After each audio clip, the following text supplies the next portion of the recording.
नमस्कार दोस्तों, देखेंगे पार्ट 3 डीपी स्ट्रक्चर पार्ट 3। पहले पार्ट में हमने सीखा कि डीपी स्ट्रक्चर में क्या क्या लगता है और उसका क्या उपयोग होता है, जैसे lightning arrester, AV switch, HG fuse, transformer, belting, earthing and then last में चार्जिंग।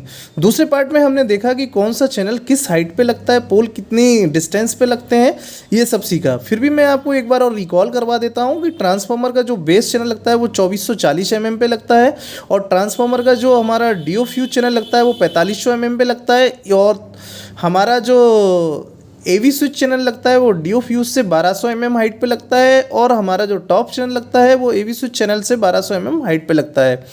अब इस सेक्शन में हमको देखना है कि अर्थिंग, हमने सबसे पहले क्या करा था, अर्थिंग नहीं देखा था। इस सेक्शन में हमको पार्ट 3 में है।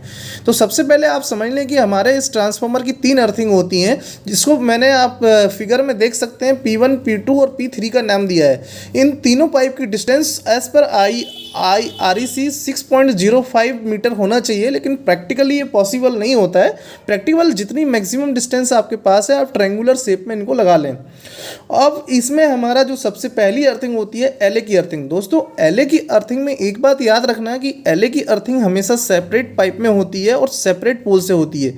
जिस पोल से हमारी LA की अर्थिंग उतरेगी उस पोल में हम दूसरी अर्थिंग कोई नहीं उतारेंगे, सिर्फ एक ही अर्थिंग उतारेंगे, LA की अर्थिंग।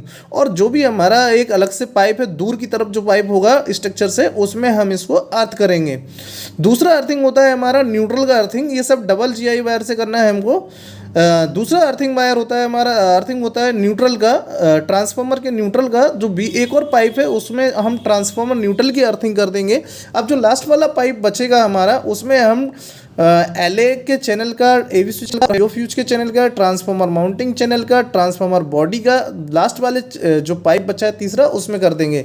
ये भी एज पर क्लाइंट रिक्वायरमेंट होता है। कहीं कहीं पे क्लाइंट ये सारे पाइप अलग अलग कर देता है, करीब करीब 6-7 अर्थिंग अलग अलग पाइप करता है। और मोस्टली हमारा जो REC स्टैंडर्ड है उसमें 3 पाइप होते हैं। अब ये सबसे पहले आप ध्यान रखना कि जो LA का अर्थिंग होगा वो सेपरेट पोल से होगा और सेपरेट पाइप में होगा, और बाकी जो अर्थिंग होंगी वो सेकंड पोल से होंगी। अब आता है हमारा CMT कैलकुलेशन। दोस्तों, ये CMT वाला बहुत ही ज़्यादा कंफ्यूजिंग वाला रहता है, बच्चों को समझ में नहीं आता कि हम CMT कैलकुलेशन कैसे करें। पहले हम CMT कैलकुलेशन सीखते हैं कि CMT कैलकुलेशन होती कैसे है। CMT का मतलब होता है क्यूबिक मीटर। मैंने यहाँ पर एक क्यूब लिया है जिसमें लेंथ, विड्थ और हाइट दिया है। इसमें आप देखिए, हमारे जो केस होता है इसमें आप सपोज करिए मेरी लेंथ भी 1 मीटर है, वो विड्थ भी 1 मीटर है और हाइट भी 1 मीटर है, तो मेरा CMT कितना हो जाएगा? CMT इक्वल टू होगा लेंथ, विड्थ, हाइट, तो मतलब तीनों का मल्टीप्लाई करेंगे तो 1 CMT हो जाएगा। लेकिन मेरा जो पोल मैंने कंसिडर किया था 9 मीटर PSC पोल करा था, और इसमें मेरा जो होना चाहिए CMT कैलकुलेशन, जो हमारा जो पिट होता है, डिगिंग होता है, उसका साइज होता है 600, 600, 1500। मतलब लेंथ मेरी 600 mm, विड्थ मेरी 600 mm और मेरी जो डेप्थ होगी वो 1500 mm होगा। तो इसमें जब मैंने इनका मल्टीप्लाई किया 0.6 इंटू 1.5, तो मेरा CMT आता है 0.54। ज़्यादा घबराने की जरूरत नहीं है। आजकल हमारे पास वो पाइल्स वाले गड्ढे हो रहे हैं, तो उसमें हमें सिलेंडर का फॉर्मूला लगाना है πr²h, उससे हम CMT कैलकुलेशन कर सकते हैं।